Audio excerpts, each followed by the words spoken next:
Salut les amis. Aujourd'hui, j'aborde un sujet délicat, la dictature. J'entends déjà les voix contestataires me dire « Va dans ce pays et tu verras ce qu'est une dictature ». Ou encore « Si tu étais vraiment en dictature, tu ne serais pas là pour en parler ». Et moi, je leur répondrai qu'aucune dictature ne s'est installée en montrant son vrai visage. Rappelez-vous cette phrase de Verbalkind dans le magnifique film Usual Suspects. Le coup le plus rusé que le diable ait jamais réussi, ça a été de faire croire à tout le monde qu'il n'existe pas. Je rappellerai aussi la métaphore de la grenouille qui ne savait pas qu'elle était cuite. L'eau est cette fois vraiment chaude. La grenouille commence à trouver cela désagréable. Elle s'affaiblit mais supporte la chaleur. La température continue de monter jusqu'au moment où la grenouille va tout simplement finir par cuire et mourir. Avant d'aller plus loin, j'aimerais que nous définissions ensemble ce qu'est une dictature. C'est un régime politique dans lequel une personne ou un groupe de personnes exerce tous les pouvoirs de façon absolue, sans qu'aucune loi ou institution ne le ou les limite. Étymologiquement, ce terme vient du latin dictatura, qui désignait à l'époque de la République romaine une magistrature exceptionnelle qui attribuait tous les pouvoirs à un seul homme, le dictateur. De nos jours, le mot dictateur désigne plutôt un tyran. Selon Hannah Arendt, la différence entre une dictature et un régime totalitaire ne se situe pas dans l'ampleur de l'arbitraire, de la répression et des crimes, mais dans le degré de contrôle du pouvoir sur la société. Une dictature devient totalitaire lorsqu'elle investit la totalité des sphères sociales, s'immisçant jusqu'au cœur des sphères privées et intimes, famille, mentalité, psyché individuelle. Je sens que certains esprits vifs commencent à réagir. Faisons un peu d'histoire et parlons ensemble de l'Allemagne nazie. Il y a beaucoup d'autres exemples, mais c'est sûrement le plus connu. Dans cette démonstration, nous ne parlerons pas des crimes commis par ce régime, mais de l'installation insidieuse et progressive de cette dictature. Le NSDAP, Parti national-socialiste des travailleurs allemands, issu du Parti ouvrier allemand créé en 1919, est restauré par Hitler en 1921. C'est un petit parti qui ne représente que 2,6% des suffrages aux élections de 1928 pour le Reichstag.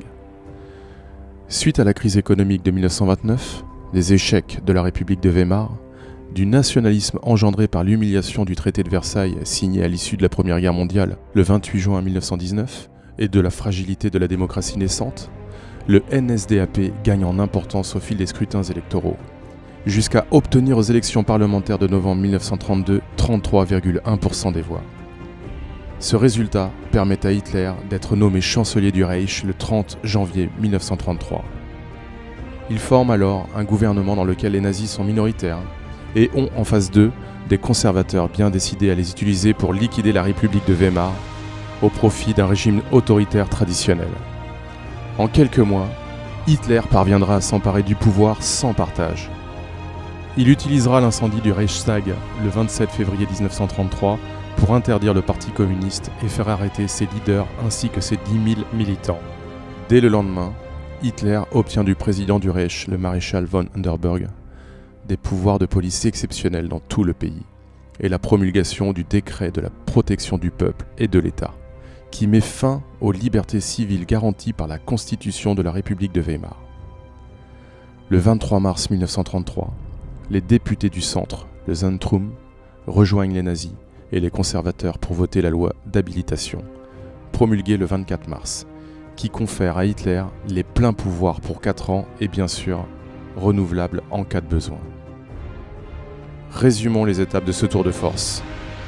La montée d'un parti, la prise du pouvoir, la destruction de l'opposition et la suppression des libertés individuelles dans la Constitution. Une dictature est née.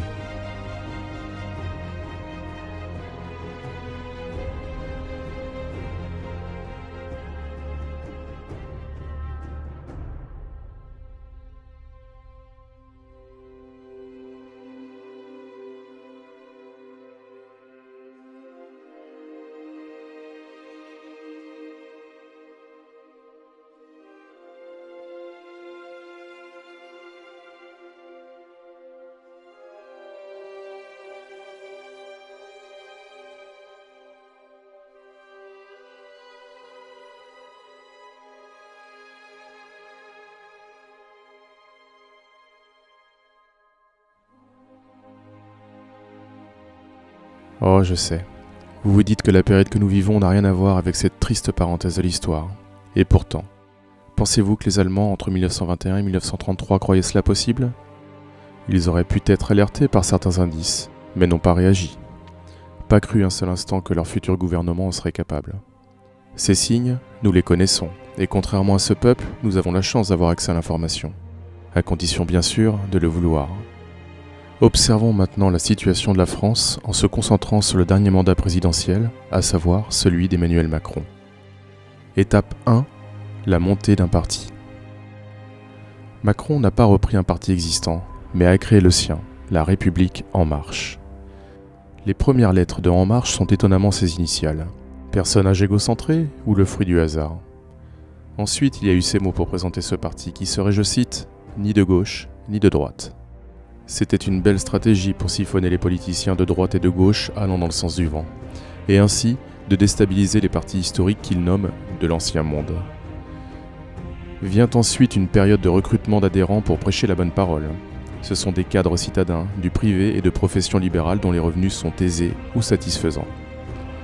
Emmanuel Macron conçoit son parti comme un truc darwinien et dit « Les mauvais mourront, de la confrontation avec les autres, on verra ce qu'il ressort ». De ce Hunger Game politique, il ne pouvait sortir que les plus combatifs, prêts à écraser tous ceux qui se mettraient sur leur passage. Étape 2. La prise du pouvoir. Nous n'évoquerons pas son sens de l'honneur, car en tant que cadre du Parti Socialiste, il était censé soutenir la seconde candidature du président François Hollande. Nous ne parlerons pas non plus du temps qu'il a employé à développer son jeune parti alors qu'il était en charge du ministère de l'économie, de l'industrie et du numérique. Poste qui aurait dû occuper l'intégralité de son temps. Passons. Et que dire de la couverture de sa candidature à la présidentielle 2017? Il a fait toutes les premières pages de la presse et a été encensé par les médias mainstream. Quel autre candidat a bénéficié de ce coup de pouce du destin? Était-ce l'intérêt de l'homme politique ou un système bien huilé qui se mettait en place? Comment pouvons-nous encore parler de démocratie quand de telles stratégies viennent manipuler les masses? Le 7 mai 2017, Emmanuel Macron est élu président de la République française. Étape 3. La destruction de l'opposition. Suite à son élection, Macron parle peu. Il évoque une présidence jupitérienne. Ce qu'il faut comprendre, c'est un pouvoir exercé dans la verticalité, l'inverse de la démocratie qui, elle, est horizontale. Certains évoquent sa pensée complexe, que nous ne serions à même de comprendre. Viennent ensuite les élections législatives françaises de 2017. Sur les 577 postes de députés à l'Assemblée, LREM en possède 314, soit plus de la moitié. Un boulevard pour faire passer toutes les lois attendues par ceux qui l'ont aidé à occuper cette fonction. Dans notre magnifique République, avec 32% de votants, il est possible d'obtenir 54% des postes de députés, et ainsi de légiférer sans contre-pouvoir. Pas étonnant que les partis minoritaires réclament la proportionnelle. Cela soulève quelques questions. Un système qui met tout en œuvre pour rendre inopérants les contre-pouvoirs est-il une démocratie? Pourquoi une minorité a la possibilité d'imposer des lois qui toucheront tout un peuple? La légitimité des lois ne tient-elle pas à son acceptation par le plus grand nombre? Rappelez-vous maintenant de la définition d'une dictature. Un régime politique dans lequel une personne ou un groupe de personnes exerce tous les pouvoirs de façon absolue, sans qu'aucune loi ou institution ne le ou la limite. Quelle loi ou institution a le pouvoir suffisant pour contrer Macron? Lui qui est un champion pour les faire passer par ordonnance, mais parfois l'ordonnance devient ennuyante, alors il y a le 49.3. Étape 4. Restreindre les libertés publiques et individuelles. Quel est le bilan de ces 3 premières années? Ça a commencé par le mépris, en opposant les premiers de cordée à ceux qui ne sont rien. D'un réel sentiment d'injustice sont nés les gilets jaunes. Macron les déteste tellement qu'il a mis plusieurs mois à prononcer ces 2 mots. Il n'y a pas plus grand mépris que l'ignorance. Le droit de manifester, qui est pourtant inscrit dans la constitution de notre pays, est bafoué. Macron remplacera 18 préfets à des postes stratégiques pour faire appliquer les décrets limitant nos libertés et assurer une répression indigne de la France. Il parle alors de violence légitime. Afin de limiter le nombre de contestataires, on leur oppose une police toujours mieux équipée et plus violente. S'ensuivent des stratégies mortifères telles que la nasse et le gazage, sans compter ces jouets que sont les LBD, les Gli-F4 et autres matraques. Aujourd'hui, pour défendre ses droits dans la rue, il faut être sacrément motivé et courageux. Et puis il y a eu le Covid-19, rien de mieux qu'une bonne épidémie pour faire naître la peur. et ainsi manipuler l'opinion pour faire passer des lois liberticides. C'est tellement bien fait que certains en redemandent. Cela va des confinements en passant par les couvre-feux, qui n'existaient plus depuis la Seconde Guerre. On a même vu une commune faire sonner la sirène de la mairie tous les soirs à 21h. J'imagine que le brillant esprit qui a eu cette idée sera en mesure de payer les soins des administrés traumatisés. Nous n'évoquerons pas toutes les dérives de cette gestion de crise, plusieurs heures de vidéo seraient nécessaires. Mais je suis obligé de parler de l'état d'urgence sanitaire, qui est une mesure exceptionnelle pouvant être décidée en Conseil des ministres en cas de catastrophe sanitaire.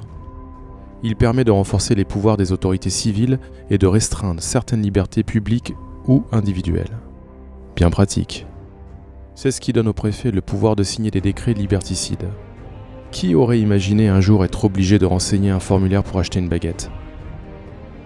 Revenons à la répression. Aujourd'hui, la quasi-totalité des citoyens possèdent un smartphone et est en capacité de filmer toute dérive autoritaire. Dans ces conditions, il devient difficile de cacher les violences que subissent injustement nombre de citoyens de notre pays. C'est pour cela qu'une loi de plus vise à nous ôter ce droit. C'est la loi Sécurité Globale qui se chargera de nous punir d'1 an d'emprisonnement et d'une amende de 45 000 € pour toute diffusion d'images des forces de l'ordre en opération. Je tiens à rappeler que dans le code de déontologie des gardiens de la paix, car c'est ainsi qu'ils devraient s'appeler, ils sont au service du peuple et non d'un régime. À ce titre, il est normal que nous puissions les contrôler pour éviter toute dérive liée au pouvoir qui leur est confié. C'est tous ces éléments qui me laissent penser que nous glissons dangereusement vers une dictature. Peut-être me trouverez-vous alarmiste. Cependant, je crois que c'est maintenant qu'il faut se poser les bonnes questions. Notre République est aux abois et ne tient plus que par sa police. Vous savez ce que l'on dit, il n'y a pas plus dangereux qu'un animal blessé. Nous sommes face à 2 possibilités. Continuer dans cette dérive et perdre ce qu'il nous reste de liberté au profit d'une sécurité illusoire, ou que le peuple réécrive sa constitution et puisse ainsi avoir un réel contrôle sur les élus et l'avenir de la France. Soyons positifs, ils ne sont qu'une minorité et c'est à nous d'écrire notre avenir.